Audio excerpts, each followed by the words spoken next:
Senhor esteja convosco. Proclamação do Evangelho de Jesus Cristo, segundo Lucas.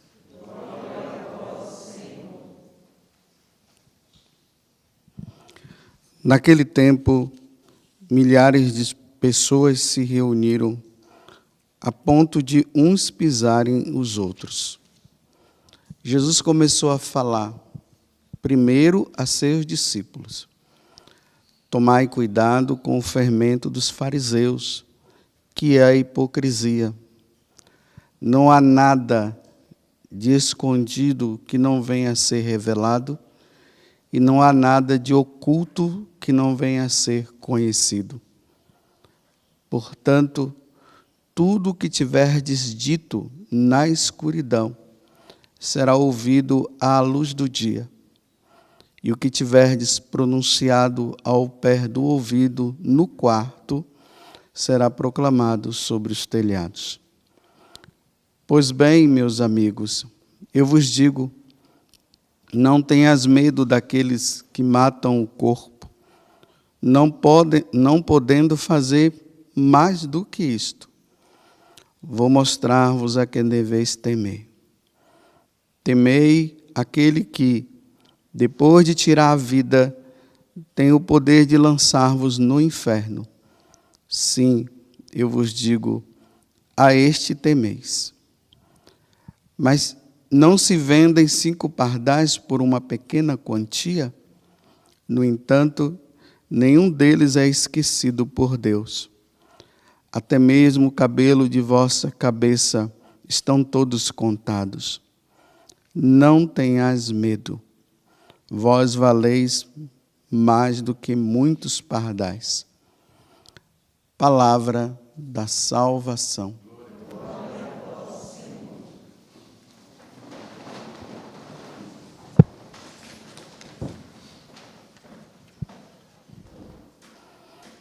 Essa caminhada que nós fazemos com o Evangelho de São Lucas durante a semana, porque no domingo o Evangelho que está sendo lido é o de São Marcos. Jesus vai fazendo o itinerário para a nossa vida, para que nós possamos cada vez mais conhecê-lo melhor e vivermos para Ele.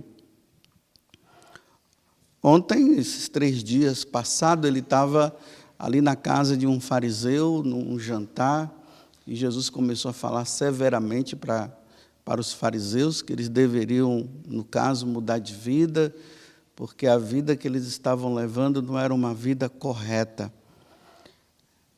Ontem nós saímos dessa casa agora, porque no final do Evangelho, os fariseus tinham tomado a decisão de matar Jesus. Se sentiram ofendidos demais, então vamos matar. Aí nós saímos do capítulo 11 e entramos agora no capítulo 12. Então, São Lucas, capítulo 12, do 1 ao 7. Aí fala que uma multidão estava atrás de Jesus e ele, de forma ali bem discreta, ele olhou para os discípulos e começou a falar para os discípulos. Percebam que ele não está falando para a multidão, de uma forma bem particular. Jesus começou a falar primeiro aos seus discípulos. Então, tudo aquilo que ele fala, que ele ensina para os discípulos, deve ser guardado no coração para depois ser falado. Então, tudo que é falado ali, naquele momento de oração, naquele momento que estão com ele, depois isso deve ser proclamado, não pode ficar escondido. Aí é que ele vai dizer, né? Porque tudo que está escondido deve ser visto, deve ser ouvido. Aí depois ele fala uma coisa, diante daquilo que já está prestes para acontecer na vida dele, que é a morte dele. Vocês veem que eu estou sempre relembrando que tudo começou ali no capítulo 9, versículo 51. Jesus, percebendo que tinha chegado a hora dele passar deste mundo para o outro, dele sair desse mundo para ir ao encontro do Pai, ele tomou a decisão e foi para Jerusalém. Agora ele está lá em Jerusalém, está ali nas mediações. E agora os homens estão dizendo que vão matá-lo. Então agora ele olha para os discípulos e diz assim: pois bem, meus amigos, eu vos digo, não tenhas medo daqueles que matam o corpo. Olha, ele toma a decisão, sabia que estava chegando a hora dele morrer. Os fariseus e doutores da lei agora já estão também com a decisão de matá-lo. Então, ele está correndo perigo agora. A qualquer momento ele poderá ser morto. Então, ele leva os discípulos a entenderem que eles não devem ter medo da morte. É isso que ele está dizendo. Não tenham medo daqueles que matam o corpo, não podendo fazer mais do que isto. Olha só, uma coisa tão simples, né, que ele está dizendo, mas muito complicada ao mesmo tempo. A única coisa que eles podem fazer é matar. E vejam só, ele não está dizendo que os discípulos seriam protegidos ao ponto de que, assim, olha, não tenham medo daqueles que vão querer te matar. Fiquem tranquilos, eu vou mandar os anjos ao seu redor e vocês serão protegidos e vocês não vão morrer. Não, ele está dizendo que vai morrer. O seguidor de Jesus vai passar por essa situação de perseguição ao ponto de matarem, eliminarem. Eliminarem por quê? Está dando problema. As leis civis estão dizendo isso, é assim que deve fazer, que deve viver. E os cristãos, né, como são contrários, então a melhor forma de resolver essa situação é como? Eliminando. Então mata. Aí está dizendo, não fiquem com medo, não. A única coisa que eles podem fazer é matar. Matar esse corpo, nada mais. Aí ele prossegue. Vou mostrar-vos a quem deveis temer. Não é temer a morte. Vou mostrar a quem vocês devem temer. Olha, temei aquele que, depois de tirar a vida, tem o poder de lançar-vos no inferno. Esse é que nós devemos temer. E aqui entra, né, aquele dom do Espírito Santo, que é o dom do temor de Deus. O que é o dom do temor de Deus? Nós amamos tanto, tanto a Deus, que em momento nenhum nós queremos ofendê-lo, em nenhuma situação. Esse medo de ofender a Deus. Mas não é o medo de ofender a Deus porque Deus vai me castigar ou vai fazer alguma coisa. É porque amo tanto, nós amamos tanto a Ele, que eu fico com medo, eu fico pisando em ovos, porque eu quero sempre agradá-lo, eu não quero fazer nada que possa desagradar. Esse é o temor de Deus. Aí ele está dizendo, vou mostrar-vos a quem deveis temer. Temer aquele que depois de tirar a vida, tem o poder de lançar-vos no inferno. Aí a pessoa, ela não tem temor a Deus, vive uma vida de qualquer jeito, não é fiel aos mandamentos, não procura viver os sacramentos como devem ser vividos. Aí Jesus está dizendo assim, esse, depois da morte, será lançado no fogo do inferno. Porque, como eu digo para vocês, né? Você vai ver, os padres hoje não falam mais disso. Não falam do julgamento que nós teremos que passar. Ah, mas não fala não para porque senão o pessoal vai ficar com medo. Aí tem medo, vão ficar com medo da palavrinha o inferno, que é o resultado daqueles que não querem servir a Deus aqui. Aí não fala, e aí as pessoas vivem ofendendo a Deus, porque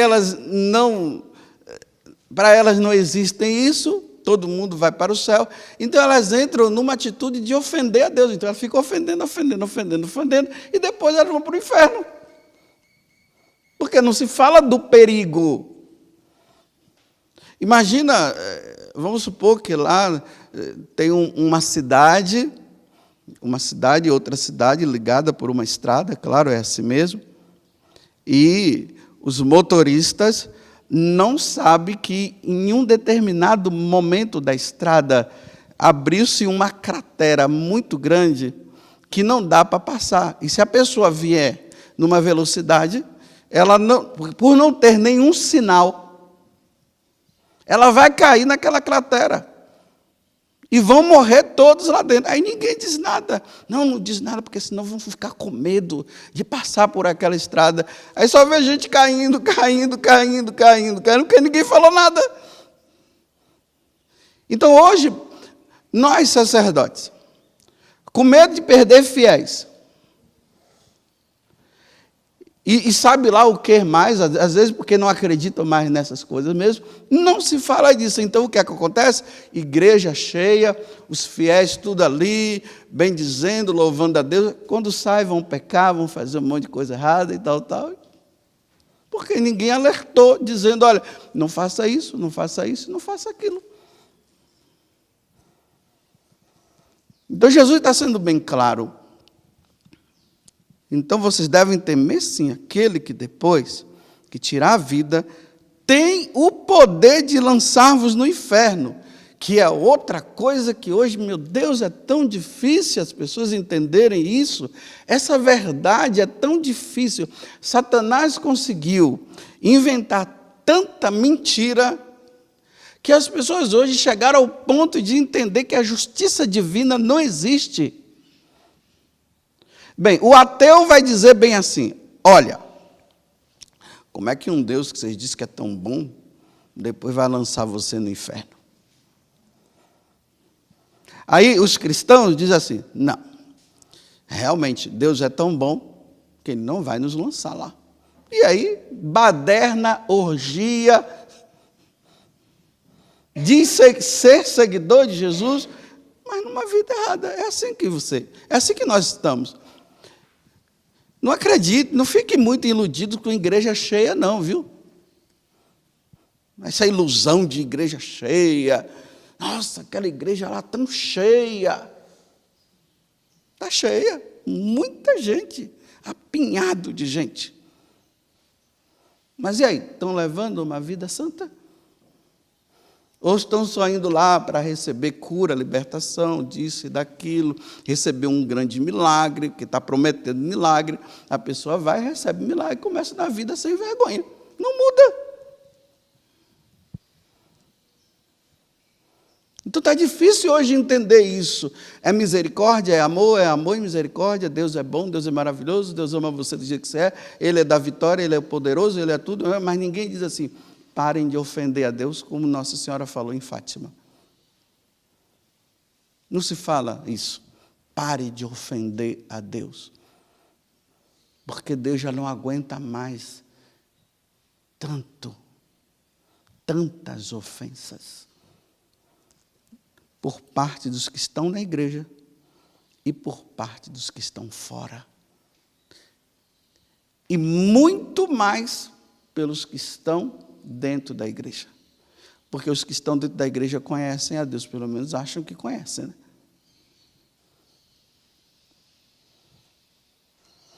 Só que, vejam só, isso que Jesus está dizendo não é simplesmente não tema a Deus, porque senão você vai para o inferno. Não é. É isso também, mas é muito mais. A nossa vida cristã, nós devemos ir nesse caminho de perfeição, como Santa Teresa fala, tanto lá no livro da vida, como no Caminho de Perfeição, que são os 2 livros que ela escreveu, tem o terceiro também, né, que é como é aquele lá das moradas? Castelo Interior, né? Mas esses 2, ela faz um itinerário para mostrar que dentro de nós deve crescer cada vez mais um desejo de ver Deus. A nossa vida de oração, ela deve nos levar a esse desejo. Tanto que Santa Teresa, quando era criança, né, sabendo que muitas pessoas estavam morrendo pela causa de Jesus, os mártires, ela sentiu o desejo de querer morrer como eles, para ir logo para o céu. Então ela pega o irmãozinho dela, faz a cabeça do irmão, e diz, vamos lá para nós, porque nós queremos, eu quero ver Deus, vamos lá para a gente ver Deus e tal. Então os 2 saem, aí depois um tio encontra e diz, o que é que vocês estão indo para onde? Volta para casa. Aí voltaram para casa. Mas dentro dela, já na fase de criança, porque ela foi bem educada na lei de Deus, nas coisas de Deus. Se os pais dão Deus, os filhos vão querer Deus. Mas ficar dando um monte de coisa por aí, não vai querer Deus, né? Vai querer as coisas. Então eu quero ver Deus. É isso que a vida de oração nossa deve nos levar. Eu quero ver Deus. Eu não tenho outro desejo aqui na terra a não ser esse, ver Deus. Ver Deus, estar com Ele. Isso é o caminho de perfeição. Não é simplesmente para chegar ao estágio da 7ª morada, né? Nossa, aquele daria da 7ª morada. Né? Tem que chegar na 8ª. A 8ª é a visão beatífica. É morar com Ele. É estar com Ele. Não é esse caminho de santidade para viver aqui na terra, as levitações da vida, e vai de um lado para o outro, voando por aí. Não, não é isso. Isso é pouco ainda. É preciso desejar mais, muito mais, é Deus. Então, nós precisamos chegar a um estágio de desejo de Deus tão grande que para nós, se forem nos matar, é um bem maior que está fazendo. Pode matar, agora eu vou ver Deus. É assim que os mártires iam. Mas enquanto nós vivemos uma espiritualidade voltada apenas para esse mundo, servir a Deus aqui, querer Deus, viver com Ele, e Deus fazendo prodígios de maravilha, e todo mundo se alegrando, batendo palmas, nós não vamos querer estar com Deus na vida eterna. Você quer ver, se uma pessoa, ela já entrou num grau de santidade e de desejo de Deus, é se você perguntar para ela assim, qual é o seu maior desejo? Qual é o seu sonho? Ela diz, se ela tiver num grau de santidade, de entendimento de quem é Deus, ela vai dizer, o meu maior desejo é que Deus me levasse agora para eu estar com Ele. Se você ainda não chegou nesse grau, meu filho, você ainda está num ritmo muito pequeno. Não chegou ainda não. Se você chegar lá no Carmelo e perguntar para uma carmelita, e aí, se Deus, qual é o seu maior desejo? Ela dizer, eu quero ver Deus. Eu já demorei demais nessa terra. Eu quero estar com Ele. Essa carmelita já está na 8ª morada, não é na 7ª. Mas não, eu ainda tenho que rezar muito, tenho que oferecer muito sacrifício pela igreja e tal. E não entender, ainda não chegou. Santa Teresa levou mais de 19 anos para chegar a esse ponto. Ali rezando, meditando, contemplando, até que ela teve aquela conversão dela, né? Olha, já era meio convertida, né? Já era uma mulher de Deus, não viveu uma vida mundana. Por isso que a igreja coloca virgem e doutora da igreja. Não viveu uma vida desregrada, não experimentou, entre aspas, o mundo como nós vemos o mundo hoje. Mas lá dentro do Carmelo ainda precisou passar por uma outra conversão. Aí, a partir dessa conversão, quando ela vê Jesus flagelado, aí ela começa a chorar desesperadamente. Tu me amas de uma forma grandiosa e eu só te ofendo, meu Deus. O que eu posso fazer para te amar mais? Olha só. E aí começa essa vida dela de sacrifício, de reforma do Carmelo, e o desejo cada vez mais de querer Deus, assim. Se você chegar para um padre e falar a mesma coisa, padre, o senhor desejaria, se Jesus pedisse para o senhor morrer, o senhor ir ao encontro dele hoje, o que é que você iria dizer? Ah, você iria dizer, vamos parar com isso, vira a boca, essa boca para maré de vazante, não entendeu nada. Ele ainda não é um sacerdote segundo o coração de Deus e de Nossa Senhora. Ele ainda está voltado para esse mundo. Ele ainda está apegado. Agora, vejam só, como é difícil para um casal que já tem os seus filhos querer ir para o céu logo. É difícil. Aí a Paula já balançou aqui a cabeça, dizendo que, confirmando. Por quê? Os filhos. Tem as filhas. Tem o esposo, tem a esposa. Deixar o meu esposo? Agora não. Deixar os meus filhos? Não, eu quero ver. Eu não só quero ver os meus filhos crescerem, eu quero ver os meus netos. Aí aqueles que ainda estão mais apegados, eu quero ver os meus bisnetos. E os que estão mais apegados, os tataranetos. Não me leva, não, eu quero ver, aí vai, né? Por causa desse vínculo afetivo que existe entre um e outro. Agora, deveria ser assim, como a mulher lá do livro dos Macabeus. Vai, meus filhos, daqui a pouco nós nos encontraremos lá. Ela eleva o desejo de estar com os filhos, mas não aqui na terra, no céu, na eternidade. Mas como é difícil? Para Santa Teresa era fácil, ela queria ver Deus. Não era casada, não tinha filhos, não tinha esposo. Aí no final da vida dela, olha só como é que é, para vocês entenderem isso, né?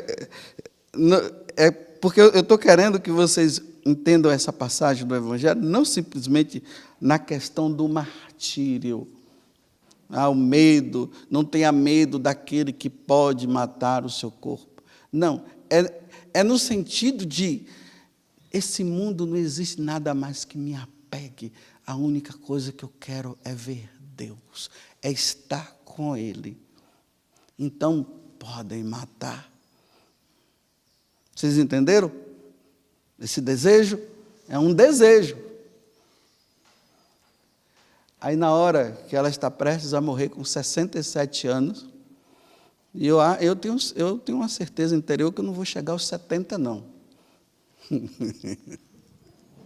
Eu não vou chegar, eu acho, mas pode ser coisa da minha cabeça. Já estou com 55, então falta 15 anos. E eu estou louco para chegar a essa hora. O que é que pode me apegar mais aqui? A Canção Nova? A Canção Nova. Me apegar a Canção Nova? A vocês que moram aqui? Que nada. Eu quero ver Deus. Vocês já estão enjoados. Esse desejo. Aí ela fala para a irmã que estava acompanhando ela naquele momento. Ela disse bem assim: finalmente, irmã, estou indo ao encontro daquele que eu sempre desejei. E aí morre. Olha que morte linda. Não, mas irmãs, ainda tem ainda Carmelo para fundar. Funde vocês aí. Eu chega. Vão fundando vocês. Agora se vire, a minha parte eu já fiz. Agora aquele que eu sempre desejei já está me chamando, quero ir ao encontro dele. É assim que todo cristão deveria viver. Nós passamos, meus irmãos e minhas irmãs, a vida nessa terra desejando ver Deus e querer estar com Ele. Eu vou repetir, se você ainda não chegou nesse grau de desejo, você ainda está patinando, você ainda tem seus apegos, Deus ainda não é Deus na sua vida. O Deus da tua vida são as coisas.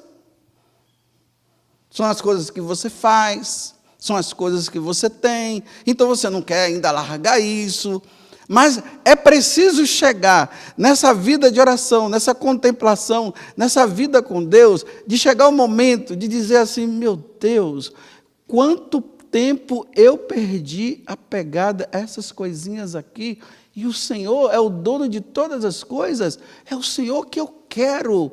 Senhor, eu quero te ver. Eu quero estar contigo. Vocês estão vendo que aqui não é um caso de pessoa que está depressiva e que está